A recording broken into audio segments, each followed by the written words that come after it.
Hello, everyone. Welcome to the Hard Room. I'm Travis Bruce, and today I have a special guest with us. He's an author, and he has a new book out right now that's called Missing in Miskatonic, which is the first book in the Travis Daniels investigation series. I have with us J.P. Barons. J.P., welcome to the Hard Room.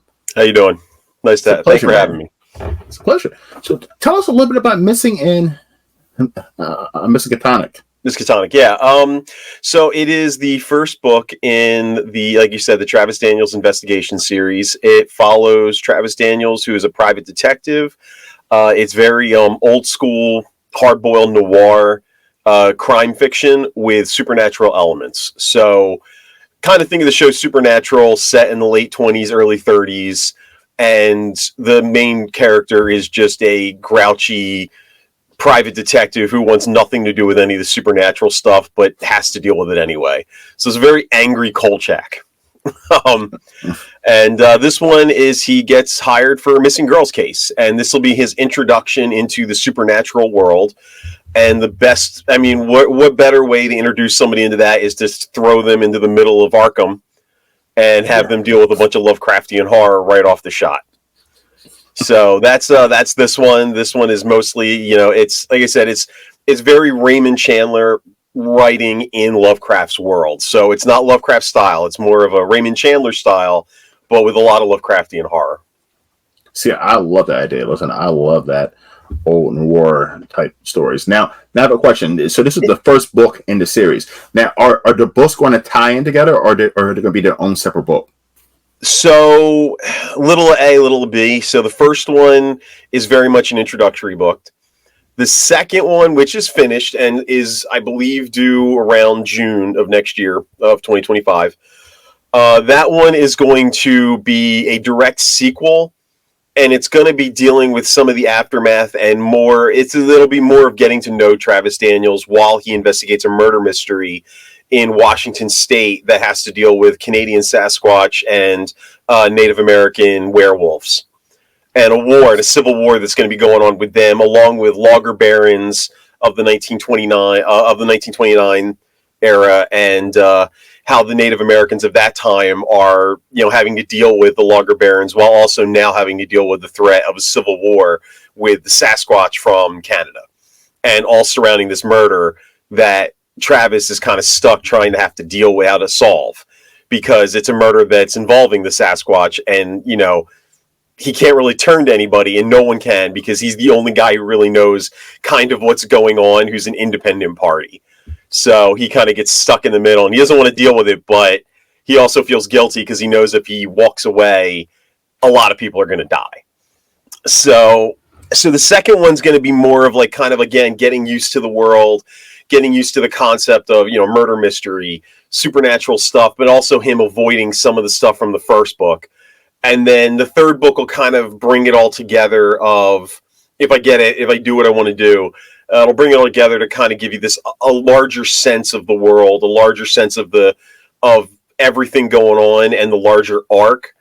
But there will always be that element of, like, at least in the first few books, the monster of the week sort of deal. So again, if you ever watched the show Supernatural, it's very much like that. The first season was very monster of the week, but the overarching series for that first season was gotta find Dad. And then when they find Dad, second season, again, had your monster of the week thing, but always there was that little element always pushing a little further. So yeah, every 4 books are going to have a larger arc, until, eventually I get to a point where I do the whole arc of, like, the whole series. I love episodic television, specifically like that. So I have, like, a larger plan in mind, but I'm also going to have, like, the little mini stories that kind of push that larger plan forward as we go. Now, is it tough as an author? Like, when you were writing Missing Miskatonic, and you knew that there was going to be a sequel, was it tough as a writer to, I have to write this book and this story this way in order, because I know that there's going to be a sequel, and I'm going to have to, stop it at some point, or leave the reader kind of have a cliffhanger? No, because the first book so the missing persons case is solved by the end of the first book. but the larger enemies, like the gods and like all the elder gods and the people that are involved with that and the human counterparts, they are still in the background. So you still get the full story, and Travis Daniels does come to a conclusion on that case. But the cliffhanger of it is that Travis Daniels now knows the truth about the universe. And there's a lot of really dark stuff going on. So that's the cliffhanger, is like, how is he going to interact with the world from this point forward? The second one, again, is you're gonna get an ending on the murder mystery, but there will be also a kind of there's always a coda at the end of the books that's kind of like, da dum dum dum, like, you get to that end, you're like, oh crap, there's something happening, like, oh, there's a little bit more for, I can go someplace with this. So you still get an ending, but then you also get the little cliffhanger, that little note, kind of like the end credit scene of a movie of, oh, there's still something coming. And it doesn't necessarily tell you what's coming, but it lets you know that there is a larger plan in place, that I'm not forgetting about stuff from the first book. I'm not going to forget about things from the second book. A lot of this stuff is going to happen again as we go forward, but rest assured, every single book is going to have a beginning, middle, and end. You'll have a conclusion. You just aren't going to have all the pieces to the puzzle. So again, it'll be like watching a television show. Now, is there a little bit of JP in Travis Daniels? Yeah, the cranky all day long. Yeah. The crankiness, the sarcasm, 100% me. That's all me. Like, I get a kick out of writing that stuff, and it is very much like, I'm very much the guy who, I just don't want drama. I hate it. But if I get sucked into it, I'm going to take the most efficient possible way to deal with it and just get it out of the way. Because I'm like, I don't want to deal with this. I'm far too tired and lazy for this noise. So yeah, every time you see Travis going like, no, it's just, no, that's me. That would be me. I'd be like, do I really have to deal with this right now? But then also the idea of, but there's people's lives at stake. I'm like, oh God, I got to be the good guy. I don't want to be the good guy, but I can't I can't walk away from this. So that, yeah, a lot of that's Travis Daniels. Of that aspect of him is very much me. Travis is way more capable. Obviously, he's, this guy used to be a cop. He can investigate. He knows different things to doing. Raymond Chandler, reading a lot of Raymond Chandler helped me figure out, like, okay, this is how, that kind of character works. So that helped. But yeah, the general sarcasm and just, I don't want to deal with this today, that's 100% me. Now, I do have a question. As an indie author, is Amazon still the best way to go as an indie author? Depends. I've done both now. So I've done my first book, Portrait, was through a small publisher, and they published the book through Amazon. My second book was in my collection. I self-published that mainly due to like a time frame thing. I was trying to have it ready for a show in AuthorCon in Virginia for Scares the Cares, and I was trying to have it ready for that, and I had like 6 months, and there's no publisher in the world that's going to knock it out in less than 6 months. Yeah. So I was like, all right, that's on me. So I did that one, and then Miskatonic is going through Crystal Lake, and Crystal Lake they go through Ingram. So having done those three things, I would say Amazon as an independent author, I think you need to use both. You have to, if you want the best results, your best bet is to buy your ISBNs, buy a bulk pack of them, because apparently if you want to have an ebook, if you want to have it as an ebook, as a paperback, as a hardback, and potentially as an audiobook, you need to own your ISBNs. Except the audiobook, you can probably get the ISBN through Amazon. I'd have to look into that more. I'm still kind of working that out because I haven't had to deal with it myself until recently. You need to have your own ISBN, because if you own the ISBN, then you can publish the book through Amazon, through KDP, and you can also use that same ISBN and publish it through Ingram Spark. Which Ingram Spark will allow you, will make it easier, I should say, for bookstores, specifically Barnes and Noble and some independent bookstores, to get the book at the Ingram discount prices where they'll bring them in and put them on their shelves. Obviously, it takes a little bit more footwork on your part to talk the stores into getting it in there. But if you're just on KDP, it's an uphill battle getting them into bookstores, because even with expanded distribution through Amazon, the discount that Ingram gives to bookstores through KDP Books is so low that bookstores won't take the books. They won't order them because it costs them too much. It's better to go through Ingram for something like that. And then also through Ingram, you have a lot more options in terms of hardbacks. So there's like, you can get the dust cover, you can get the pages on the side gilded and all the types of things. You have a lot more options on how to publish the book. It costs a little bit more for each thing that you do, but you can get that stuff through Amazon. There's no options. The hardcovers are the cover is right on the book. That's it. There's no dust covers. So depending on what you prefer and everything, you might want to do your hardcovers through Ingram, but take your paperbacks through Amazon because it's a little bit cheaper to order them through Amazon. But it's kind of like a give or take thing. And then also your payouts, your royalties are higher through Amazon than they would be through Ingram.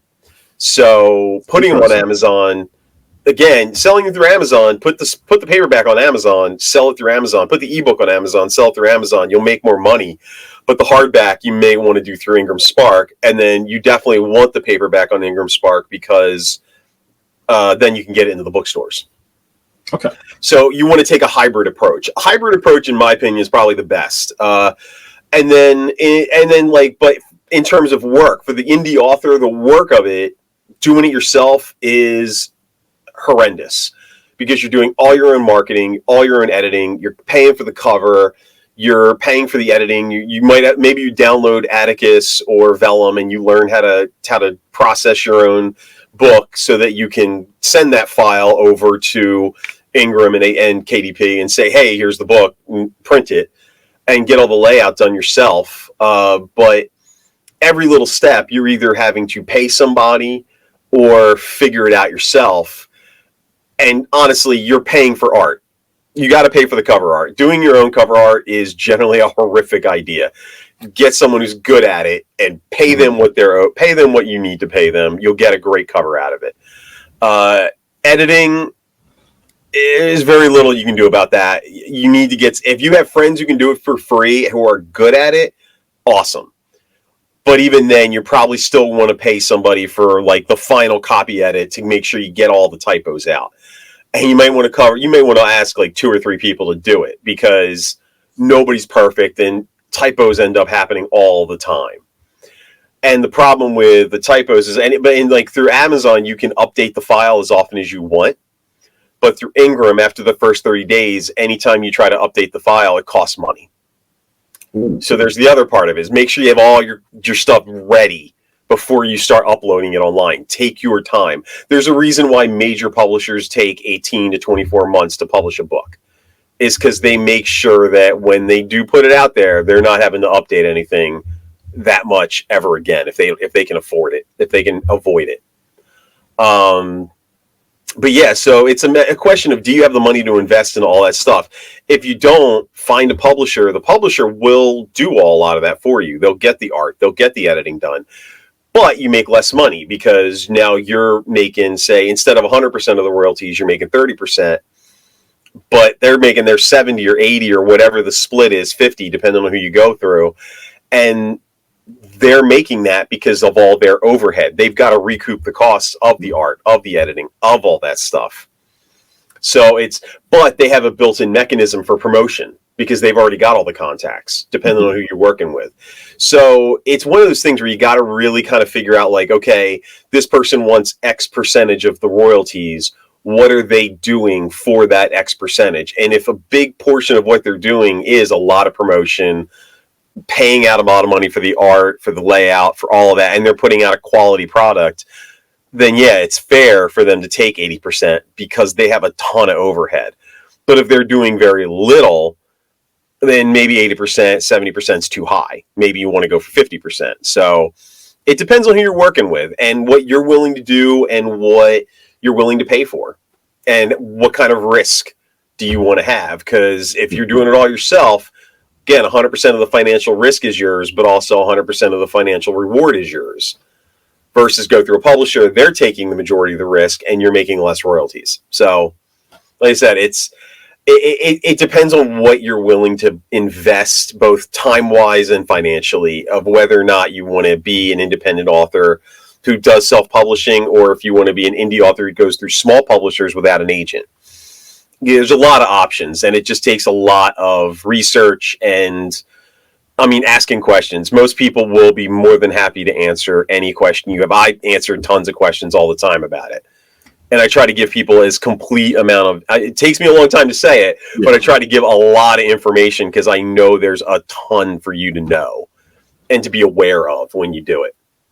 I agree.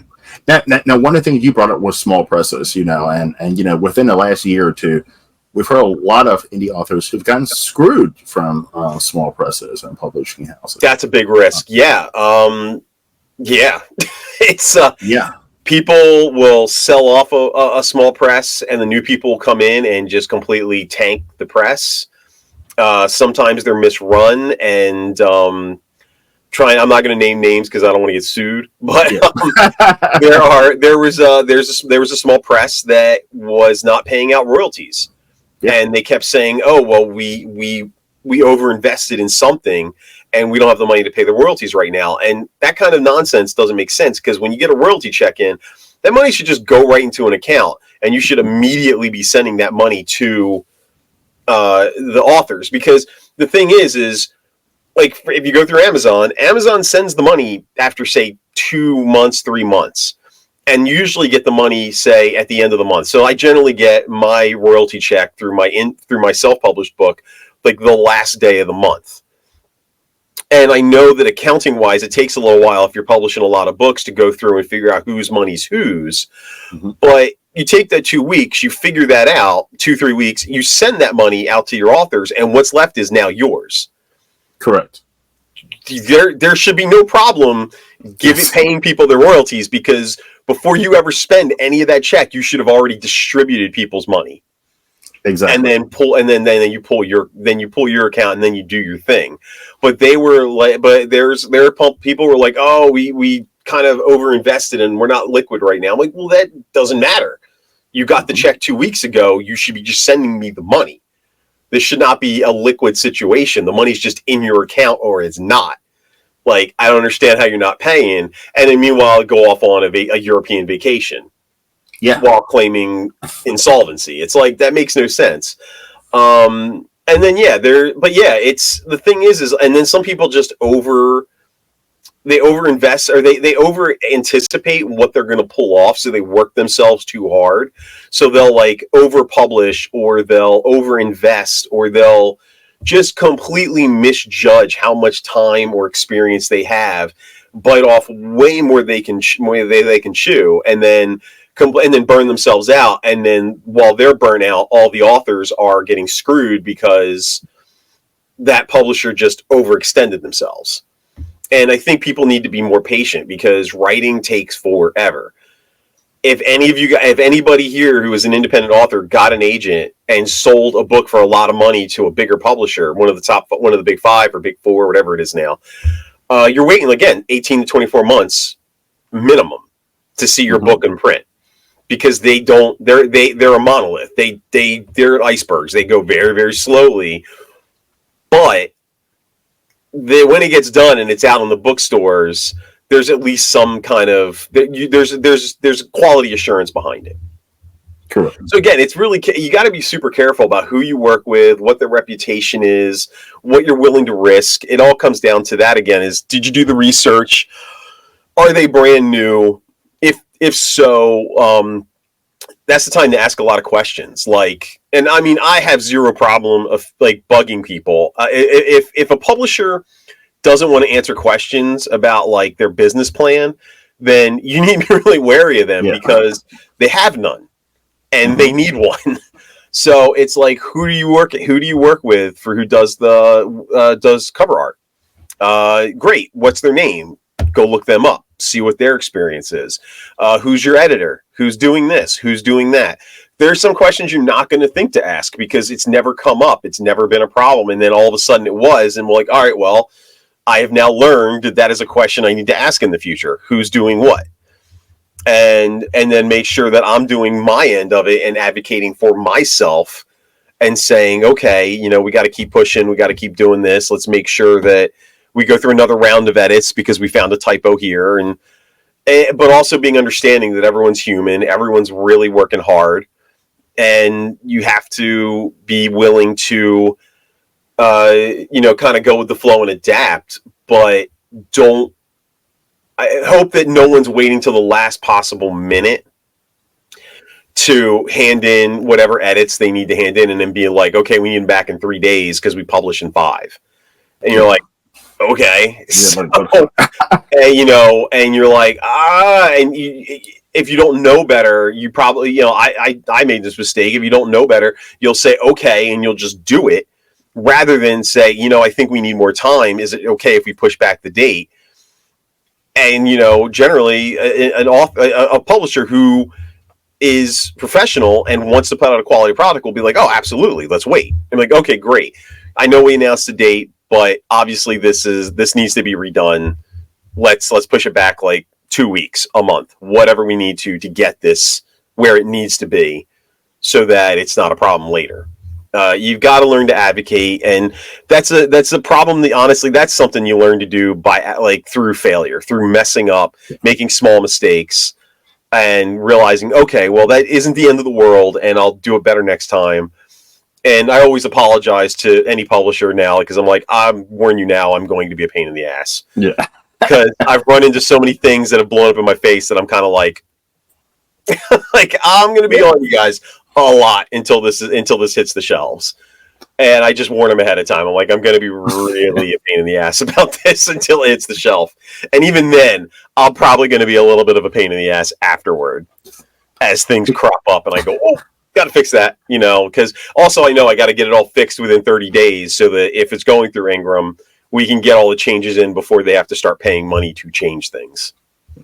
So yeah, it's just one of those things where you're just trying really hard to be respectful of the publisher, but also advocate for yourself so that in the end, you can both be really proud of the book that you're putting out. I agree. And but I feel like, especially new authors, first time authors, I don't feel like they ask the questions or they're just excited someone is publishing their book. And honestly, I probably would have made that same mistake my first book out if I hadn't have had so many things fall through before my first book ever happened. I had been told a comic book, a graphic novel that I was going to sell. I had somebody looking at that, and then that fell through because that small publisher got bought out. And then the person who bought it was like, yeah, we're not doing anything that hasn't been contracted. And I had never been sent a contract, and I'd been waiting for it. Somebody tried to get me to sign a contract in perpetuity. And I'm like, get the hell out of here in perpetuity. Yeah. So I've had so many people say, yeah, we want to publish this, and then throw something at me that was like big red flag that I was like, oh, or say, yeah, we're going to publish this, and then never hear back, or they blew up, or they went under before it got a chance to happen. I've had that happen so many times that by the time I actually got my first book out, I was already kind of the whole time I was kind of like, something's going to happen. Something's going to happen. This is never actually going to hit the shelf. Something's going to happen. And then when it actually came out and I had the book in front of me, I'm like, well, shit. Yeah. And so, yeah, as a new author, it's super exciting that first time somebody says yes.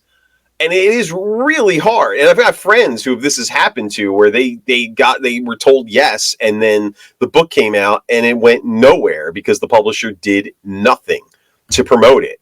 And then it was a really hard time for them to get the rights back. And I had to help out a couple people with that, read their contract and be like, no, this. They failed on all 3 of these things. They have to give you back the rights, immediately.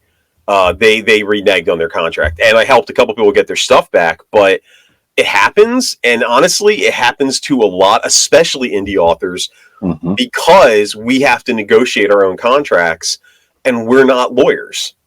Exactly. We're not agents. And honestly, the places we're working with aren't exactly set up to deal with agents and lawyers because, or not lawyers, but agents, because agents are going to push for like a big deal and really, really, really strict terms.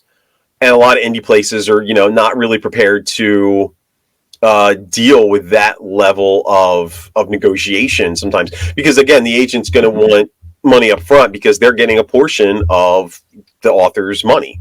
So they're going to negotiate for a lot because that's their pay. So yeah, as indie authors, we need to get a better handle on the legality and the legal terms in contracts, know what we're negotiating for, know what we're talking about, enough that we're not signing away our entire future. Luckily, a lot of indie publishers are very nice, are very, very cool, and aren't going to try and take advantage of you. Yeah. There are the handful that will, or at least try, and they'll send a contract that says in perpetuity, which you'll be like, no. And they're like, oh, okay, well, and then they'll say, oh, but we want all the rights for movies and whatever and television show. And you're like, absolutely not. You don't get that out of hand. What's wrong with you? Yeah. And they'll take that out and stuff like that. They'll try to slip things by. That's why you got to read the contracts. But again, the vast majority of publishers that I've personally dealt with have never had those kinds of terms in there. The closest thing was like, if this gets all optioned, we split the fee X amount by X amount. And you're like, okay, that makes sense. Because honestly, the only reason my thing would get optioned is because they put a lot of time and money into promoting it. So it's like, it's one of those things is like, what's fair, what's tolerable, what seems fair, what seems acceptable to you. And, ultimately, if you sign that contract, you signed the contract, you agreed to it. Yep. Don't get upset later when it turns out that you signed a bad contract because you didn't read it or you didn't run it by someone else who possibly had a little bit more experience, who could help you out and say yes or no. And one great thing is like HWA and SIFWA and Writers Beware, they all have sample contracts for free on the web that you can look at and compare what they say is a legit contract versus what you're getting. And you can compare those two and say, oh, well, SIFWA's contract says this. HWA or Writers Beware contracts say this, and this is not what yours says. And it gives you a little bit better. It gives you a little bit of better foundation to stand on in terms of negotiating contracts when you have done a little bit of the extra research, pulled down those free resources, and been like, "Hey, no, like fix this." And again, most publishers are more than willing to do that. And if they're not, you probably don't want to work with them because, again, they're either not willing to be, they're definitely not members of HWA. They're not members of SIFWA. They probably might belong on Writers Beware, but also they're not looking out for your interests at all. They're only interested in if you are making money, they're making money, but they're not going to help you make money. Yeah. So, it's again, same thing with like agents. If you go to an agent says, I don't want to give you my client list or I don't want to give you references, then that's a red flag. Do not work with them because everybody should be willing to give references because they should have a reputation that is sterling enough and people they've worked with that like them enough that they'll be more than happy to talk their good graces or even say, hey, this is what I think and here's the positives and negatives. And give you honest advice. They should be open to that. So that's how anybody improves. You got to be open to that, the criticisms but also the suggestions of improvement, So now I do have a question for you. So you mentioned AuthorCon, which is one of the bigger indie horror author conventions in the country. Yes, up there with like Stoker. So I've been to a lot of small ones, and I went to one even recently this weekend in New Jersey, and it's Where I'm from. tough. Well, oh, really? Yeah, South Jersey. Grew up in South Jersey. This was in Flemington, which is like an hour outside of. Yeah, I almost went to that one actually. I had to call out. I had to bail out on it because money, time, and family stuff. My oldest is in rowing, and rowing has high school. First year of high school, I knew it was going to be a big change for my kid. I had no idea how big of a change it was going to be for me. So I'm like, I had to like cancel a few shows recently. I'm like, I cannot do it. Things have gotten way out of hand. I can't. Yeah. Like, my wife works a lot of hours, and I've been abandoning her way too much, and it is just too much to keep up with. So I've had to like scale back on a lot. So I wanted to do the Fleming show, but I just couldn't. But I mean, it was fun. But one thing I've noticed is there's such a low turnout at these conventions, festivals, and like I mean, I felt bad because I purchased a couple books, and I was there with my 8-year-old nephew, and there was a couple of kid authors that there bought 2 books, but like I felt bad because like in a lot of these, unless it's one of the big ones, a lot of these author cons, it's like a ghost town. I mean, even it's weird. There's a lot of things it depends on. I've been doing a lot of shows. I do a lot of local stuff now. I do a lot. I've been traveling around a bit more. I travel around a lot more this year than I did last. As I'm learning the shows, and I'm learning bigger shows and opportunities and trying to figure stuff out, I've noticed that local shows don't do as well. Outdoor shows do far worse. I've been trying to avoid a lot of outdoor shows because they don't do well. Not normal. Why is that? I don't know why. If for some reason they just don't. If I could pinpoint the reason why, I could maybe even say, "Hey, fix this." I could at least give some people some suggestions. But I've just noticed that a lot of outdoor shows don't do well, and I think part of it is that time of year sort of thing. Like, honestly, with the climate being what it is, you never know if it's going to rain. It's going to be too cold. It's going to be too hot. It's in the summer. And when it's actually a nice day, people generally want to go do something else. People don't want to go to a book show, and spend money because they're like, it's a nice day. I'm going to go do this thing with my family, or I'm going to go to Six Flags or whatever. Hitting the book show is not the vast majority of people's desire. And on top of that, bookstores aren't exactly killing it right now. The book industry as a whole sells a lot and still does solid money, but it's not doing what it used to, not in the 80s and 90s. And bookstores are hurting. A lot of bookstores are struggling to stay open. Barnes and Nobles, like it used to be packed, and now you go in it and it's very rarely ever super busy. And that goes for a lot of brick and mortar stores. Best Buy used to be packed all the time, and now Best Buy, barely anyone in it. It's mostly online shopping now. So a lot of people, I think a lot of outdoor shows don't do great also because they're not getting huge names. You need really big names, but then the problem with that is that the really big names are the ones who get people to show up. And people just show up, hit that table, and then kind of browse the rest of the time, but they're not really talking, interacting with anybody. But also, and then like you have like a CT Horror Fest, which I went to, and I did really well at that. But that's just a horror genre show. So you've got actors, you've got movies, you've got people selling trinkets and all manner of stuff. And then there are booksellers there and people selling books, but it's not just people selling books. Another part of it is our genre. Horror, for some reason, doesn't bring as many people to the shows. You get the same crowds at almost all the shows all the time. When I go, like I said, our AuthorCon, I go to Scares, it's usually the same people. sometimes more people show up you get some new people every year, but it's the same crowd. And when I went to Tennessee for TBR Con, had a really good showing, had a really good crowd for a first year con, but most of the horror people were people from Scares.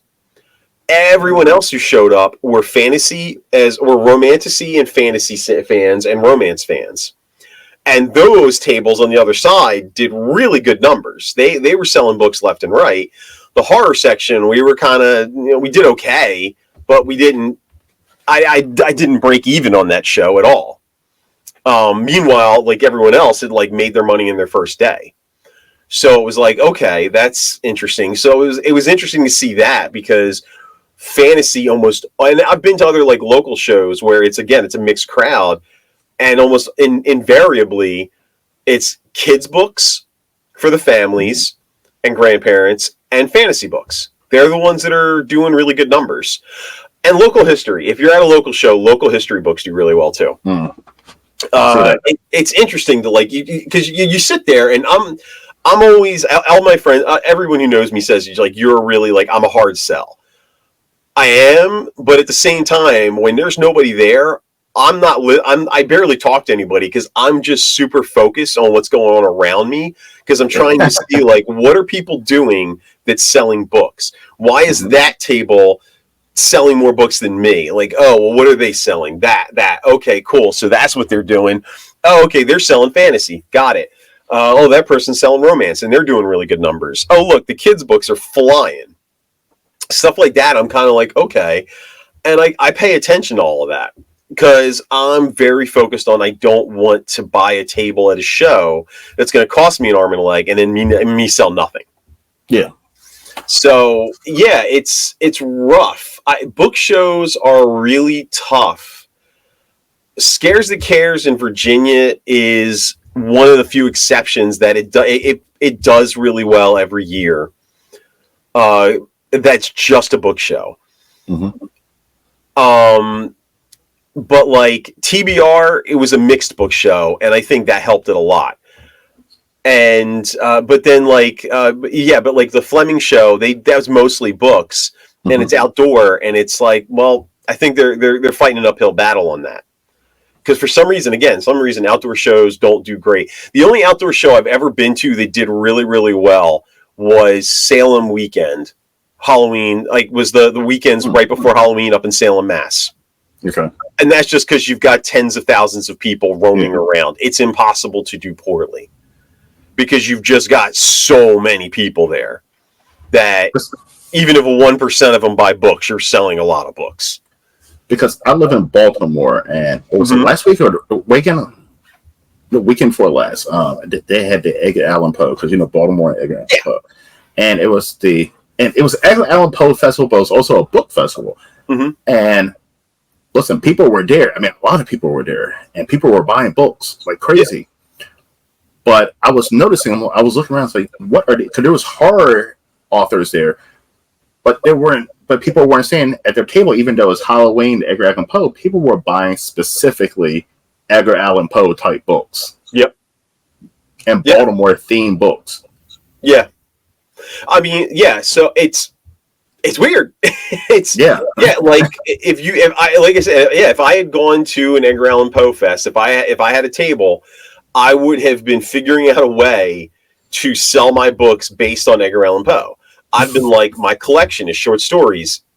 Half of them are kind of gothic, like Edgar Allan Poe stories. The other half are different things. So at least 50% of this book you'll enjoy, and the other 50% will give you something new that maybe you'll be fine that you like and that you like. You'll find some new stuff to like, and people would buy it. But yeah, you have to know how to sell to your audience, which a lot of authors I've noticed aren't nearly as good at as they should be.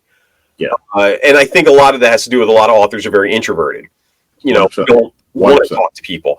I don't want to talk to people, but I'm at a show selling books. I need to talk to people. So I turn on a certain aspect of that. And my family will tell you, when I come home, I shut down, because I burn up whatever social battery I have in those shows for over 3-4 days, till I come home and I'm like, I need to shut down for like a week because I can't function after that because I'm just so tired. Yeah. So, it's something that you kind of have to learn. It's something you need to learn to do, like a 5-second pitch, a 10-second pitch, a 30-second pitch. You knock them out really quick and answer questions and just be very personable, but constantly bring it back to, but my book. Oh, this book was like this. This book is like this. And try to constantly deflect everything down to the book. I do sound like a hard sell, but I am answering your question, but I'm also trying to redirect you to, like, if you're interested, pick this up. If I can't redirect it to the book, I don't stretch it. I'll just answer the question. But anytime I can redirect you to the book I have, I'm going to, because I need to make money to make this show viable so that I can do shows in the future. I need to be able to make the money back on the show so I can afford the next one. But that makes sense. But yeah, so like, but if you're going there, just like Necronomicon in Rhode Island, if you're going there and you don't have anything H.P. Lovecraft related, you're not selling anything. No, you're selling very little. You need to push H.P. Lovecraft. So I was there and I wound up buying a H.P. Lovecraft fucking cocktail book. Like, it had to make different. Yeah, I was there too. I was selling Miskatonic at it in the vendor hall. Yeah, and but like, I mean, yeah, you have to have H.P. Lovecraft stuff. I mean, yeah, it is what it is. And I mean, was it New England Horror Writers? They're a group of writers who get together and they share a table. And it's usually like 4 people out of the group. The group's like all of New England, but like 4 people will buy a share of the table. And the one book that was selling like crazy was was a friend of mine's, Bert's book, Neconomic Rom-Com. So it's like it was H.P. Lovecraft rom-com stories. And it was an anthology of them, and that was the thing that was selling at that table, like left and right, really, really well, because it was Lovecraft. It was the Necronomicon. You definitely have to aim at the show. So. Like, I have a YA fantasy that I'm trying to sell right now that once I get that out, that's going to open up some opportunities for other shows that I know my horror stuff isn't going to work at. It's a reason why I have an extreme horror, why I have a collection of short fiction, and why I have a neo-noir supernatural crime series starting up. It's diversifying. Yeah, It sucks because I'm constantly rebuilding my audience on each book. But at the same time, eventually, once I get enough things out, it hopefully will pay off.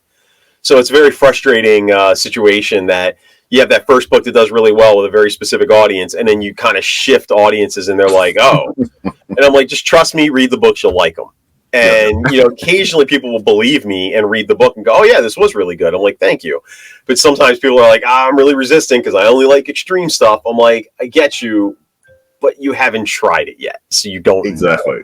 So please go buy it. Like, I was like, honestly, you don't even have to buy it. If you have Kindle Unlimited, both my collection and Miskatonic are both available on Kindle Unlimited. Go read them. Yes. Love to God. Because here's the thing, if Miskatonic sells well, that means I keep writing books. If I can't sell those books, then the publisher's going to be like, no, because it's a cost that we can't afford. And of course, I get that. I get the business. I get that business decision. So buy the books. Yes, buy the books. Now, JP, by the way, where can everyone find you and your books? Everywhere. I'm everywhere. I'm omnipresent. My website is jpbarons.com. Or jpbaronsauthor.com, sorry.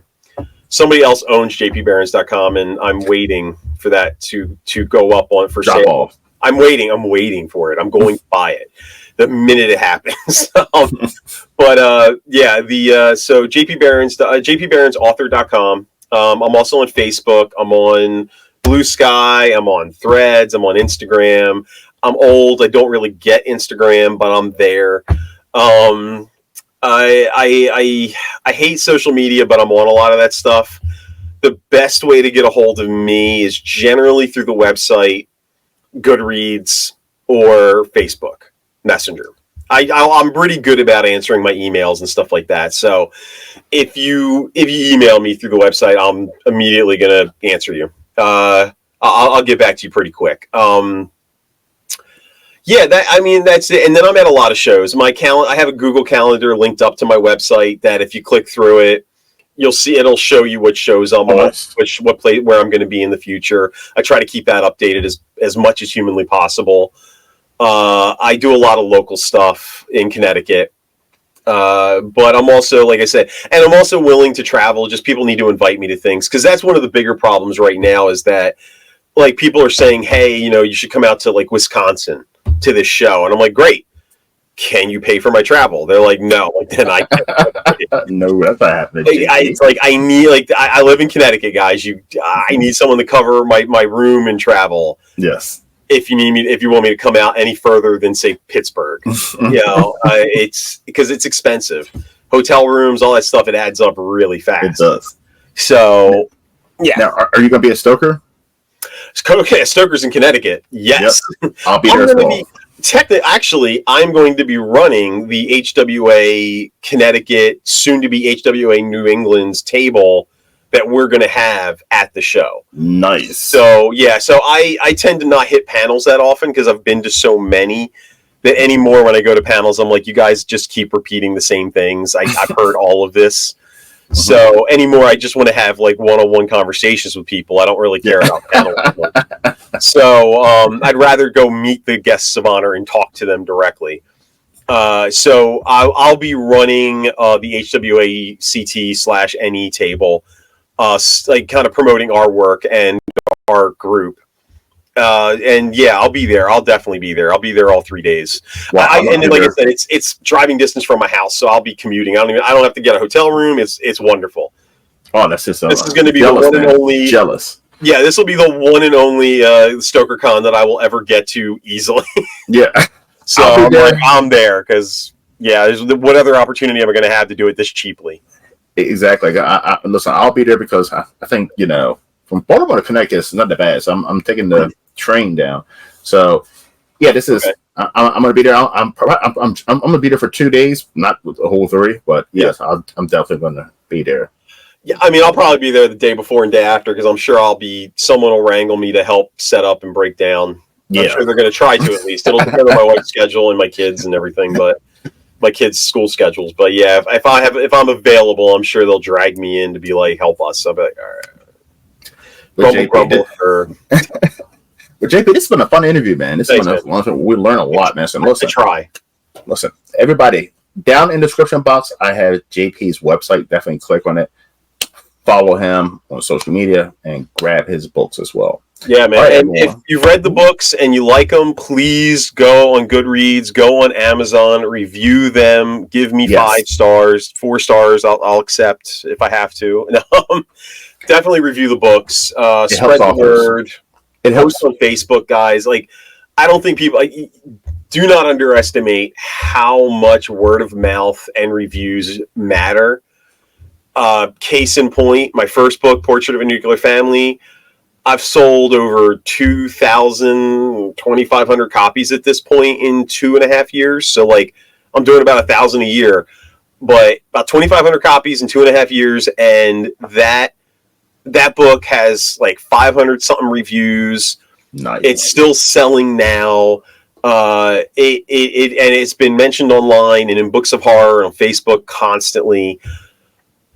My collection and Missing a Miskatonic doesn't have nearly as many reviews and isn't nearly spoken about online as much, but I know people who are reading it and like it, but they need to recommend it. So it's one of those things like you need people to recommend books so that they sell.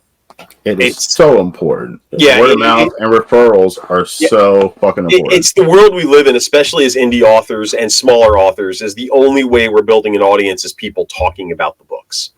Because we don't have a big ad machine behind us dropping $1,000 a month, pushing that book on, priority on Amazon or anything else. We need you guys as readers and as fans to go out there, read the books, and recommend them. And like I said, both of my books are available on Kindle Unlimited. So if you have Kindle Unlimited, they're free. Otherwise, go to your library and ask them to get it and read it that way. I got no problem with that. Yeah. Get it in your library and read it that way. I'm down. just talk about it and get other people to talk about it, that'd be great. Awesome. Listen, everybody, please listen. Read his book, Odd Kindle Unlimited. I'm gonna be reading this. It's awesome. Next on my list, on my book list. I got a whole bunch of books from New Jersey too. I got to read. Yeah, for sure. I saw some of the people who were going to be at Jersey. I was really upset because there are a couple of my friends. I was like, oh, it'd be cool to see them, but I'm going to see half of them at AuthorCon anyway. So. But guess what?